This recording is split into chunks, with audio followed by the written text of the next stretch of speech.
My name is Kurt Asian, and I'm here with Patricia Gadsby, with Sawyer Broadley, and with Ellie Costa, all very valuable members of Farming Falmouth. We are kind of squatting in FCTV's Falmouth is Cooking studio. Gail, who usually runs her show here, is not with us, but we're going to do a little bit with food today. My hands are almost shaking because I've been so excited to talk about Paw Paws. The orchard that we planted is what, 2 years on or 3? We were just there the other day.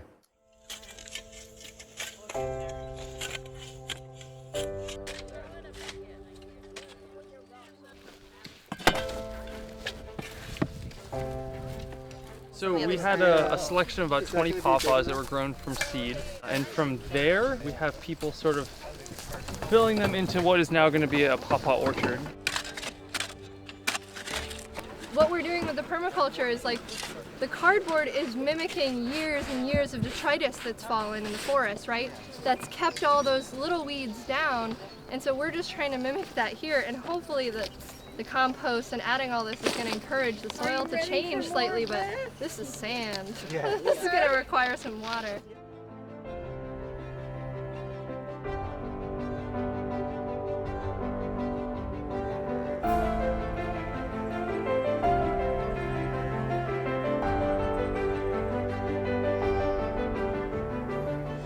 I'm very happy. Yeah. I'm very happy that all the ones we thought had died had strong enough root that they came back. And what's important about Paw Paws, I think the reason that they dovetail with the whole Farming Falmouth vibe is that these are fruits that were once growing like crazy across the eastern part of the United States. They were a big part of the native diet, the Native American diet. They would cultivate them and pick them seasonally. And importantly, they're a fruit that grows really luscious that you can pick, but you can't transport. You can't box them up and put them in a warehouse and put them on the back of a truck for a supply chain process that lasts, 4 to 6 weeks. You get that thing off the tree, you got 3 to 5 days, maybe. It's a completely local and indigenous American fruit. And I'm dying to hear about your trip to the Paw Paw Festival. To the Paw Paw Festival.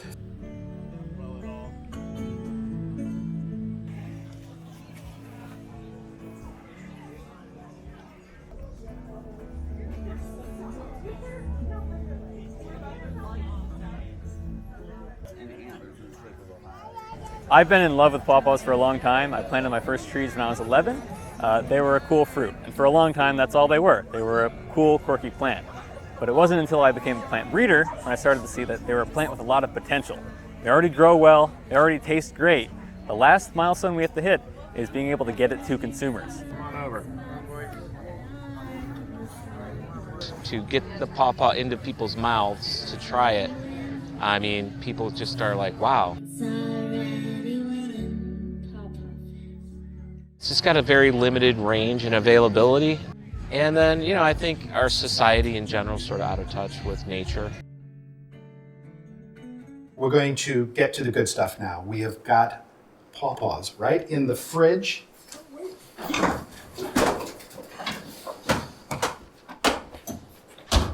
The motto of Integration Acres is Paw Paws to the people. And now we can take a look at kind of what they look like, Paw Paws. So you can see they're in various stages here of ripeness. I'm actually going to take this little camera from the side and borrow it. I'm going to go just across so we get... And these are fruit that you brought from Ohio, right? These are well-traveled Paw Paws. Yeah. Yeah, originally picked somewhere out in Ohio, and they've made the journey here. It's quite soft, but I'm hitting... Yeah, so you kind of cut around them. And there you go. That actually looks really beautiful. Yeah. Do you see It it? does look like custard. Very custardy. You can just take it and kind of, you scrape your teeth with it, that kind of thing. Scrape your teeth with it. I should use...